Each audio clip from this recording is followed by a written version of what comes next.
तो hello friends, welcome back to our YouTube channel ITI step forward. तो friend, आज की इस वीडियो में जो हमारे आज से मतलब सीआईटीएस स्पॉट राउंड शुरू होने वाला है, तो उसके बारे में डिस्कस करने वाले हैं कि सीआईटीएस स्पॉट राउंड के लिए हमें कौन कौन से डॉक्यूमेंट्स ले जाने हैं या हमें किस कॉलेज में जाना चाहिए जहां पर हमें एडमिशन मिल जाए। क्योंकि पिछली वीडियो में जो हमने बताया था, तो कुछ कैंडिडेट्स बता रहे थे कि मतलब कमेंट्स करके कि उनके नंबर कम है तो उन्हें कौन से एनएसटीआई कॉलेज में जाना चाहिए या किस आईटीओटी में उनको जाना चाहिए।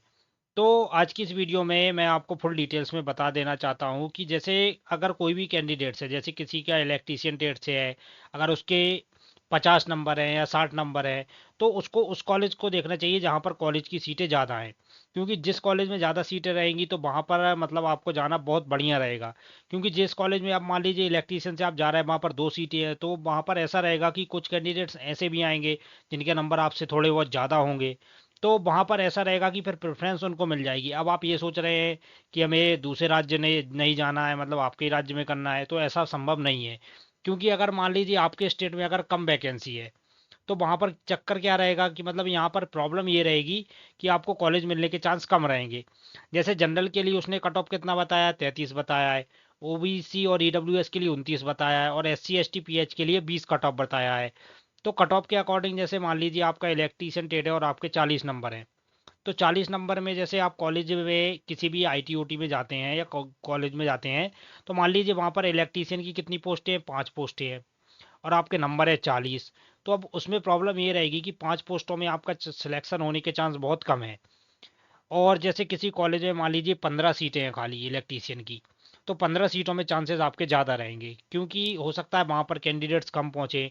क्योंकि जिस एनएसटीआई में मतलब उसने या निमी ने जो अपनी ऑनलाइन एडमिशन साइट पर बताया है कि यहाँ पर इतनी सीटें खाली हैं, तो जहाँ पर ज़्यादा रहेंगी तो वहाँ पर वेटेज ज़्यादा मिलेगा।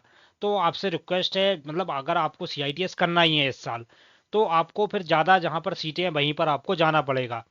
तो जिस भी कॉलेज में आप जा रहे हैं, तो पहले आप प्रिपेयर हो जाएं कि हमें किस कॉलेज में जाना है और पहले आप क्लियरली कर लें। क्योंकि जहाँ भी आप जा रहे हैं वहाँ पर मतलब एडमिशन होने के बाद फिर आपको एडमिशन करवाना ही पड़ेगा, नहीं तो फिर आपको अगली साल जाना पड़ेगा। तो इसलिए जिस भी कैंडिडेट्स को जहाँ से करना है, तो आप पहले ये डिसाइड कर लें कि आपको किस कॉलेज में जाना है। क्योंकि जैसे अब मैं आपको डायरेक्ट वैकेंसी लिस्ट पर लेकर चलता हूँ। जैसे एग्जाम्पल में मान लीजिए हमारी बागर प्राइवेट आईटीओटी झुंझुनू है, तो यहाँ पर आप जैसे देख सकते हैं कंप्यूटर और सॉफ्टवेयर एप्लीकेशन सीएससी की 21 वैकेंसी अभी खाली हैं। कब की डेट में 17/8/2025 की डेट में कितनी वैकेंसी खाली है, 21 वैकेंसी खाली हैं।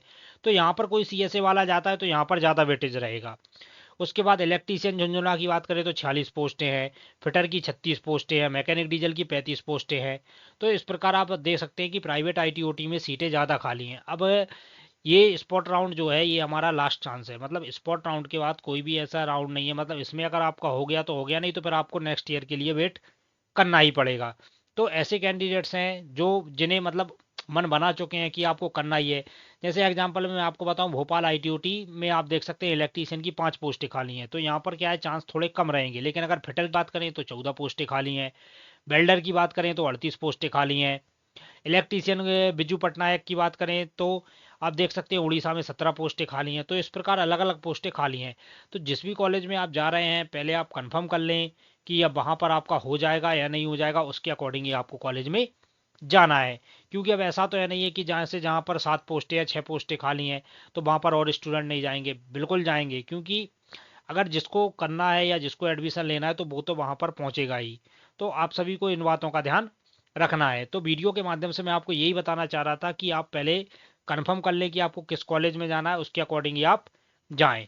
और बात कर लेते हैं जैसे डॉक्यूमेंट वगैरह की। अगर मैं बात करूं तो डॉक्यूमेंट्स वगैरह में क्या रहेगा हमारा, डॉक्यूमेंट्स का भी कुछ स्टूडेंट कमेंट करके पूछ रहे थे। तो डॉक्यूमेंट्स में आपका क्या रहेगा, काउंसलिंग फीस रहेगा, आपका इंस्टीट्यूट अलॉटमेंट रहेगा, मतलब प्रिंटेड जो पोर्टल पे आपने मतलब इंस्टीट्यूट अलॉटमेंट सर, जो इंस्टीट्यूट अलॉटमेंट नोटिफिकेशन रहेगा तो उसको लेके जाना है।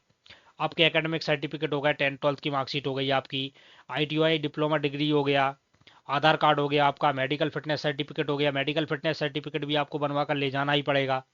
उसके बाद कैटेगरी सर्टिफिकेट में आपका कास्ट सर्टिफिकेट, अगर आप एससी एसटी ओबीसी से आते हैं तो आपको कास्ट सर्टिफिकेट भी कंपलसरी रहेगा, मतलब कास्ट सर्टिफिकेट भी आपको लेकर ही जाना है। उसके बाद आपका एडमिट कार्ड हो गया, जो भी आपका सीआईटी एंट्रेंस एग्जाम के टाइम जो एडमिट कार्ड था, तो वो एडमिट कार्ड भी आपको लेकर जाना है। उसके बाद अगर हम गाइडलाइंस की बात करें स्पॉट एडमिशन की, तो स्पॉट एडमिशन आपका डायरेक्टली स्पॉट एडमिशन हो जाएगा। उसके बाद आपको क्या बोल रहा है, सीआईटीएच जो सेशन रहेगा वो कब से स्टार्ट हो रहा है, 1/9/2025 से आपका सेशन स्टार्ट होने वाला है। तो डॉक्यूमेंट्स वगैरह मैंने आपको बता दिए हैं, सीट वगैरह अलॉटमेंट भी बता दिए हैं कि कहाँ पर किस सीट पर कितने एडमिशन होने हैं। तो इसको भी आपको ध्यान रखना है। सबसे बड़ी बात यह है कि आपको ये देखकर जाना है। तो जो भी आपके नियरेस्ट एनएसटीआई है, आप पहले वहाँ पर चेक कीजिए कि वहाँ पर कितनी सीटें खाली हैं। उसके बाद अगर लगता है कि आपको करना ही है, तो फिर उसके लिए आपको दूसरे राज्य जाना ही पड़ेगा। तो आप ट्राई करके देख लीजिए, जो भी आपको मतलब बढ़िया लगता है आपको अपने अकॉर्डिंग, तो आप अपने अकॉर्डिंग चूज़ कर सकते हैं। जैसे एग्जाम्पल में मैं आपको बताऊं, जैसे आप देख सकते हैं बहुत सारी गवर्नमेंट आईटीओटी या प्राइवेट आईटीओटी है जो हमारी अभी खाली है, जिसमें फिटर हो गया, टर्नर हो गया, वेल्डर हो गया, सीएसए हो गया, या हमारा कॉस्मेटोलॉजी वगैरह हो गया। तो सभी की सीटें खाली हैं।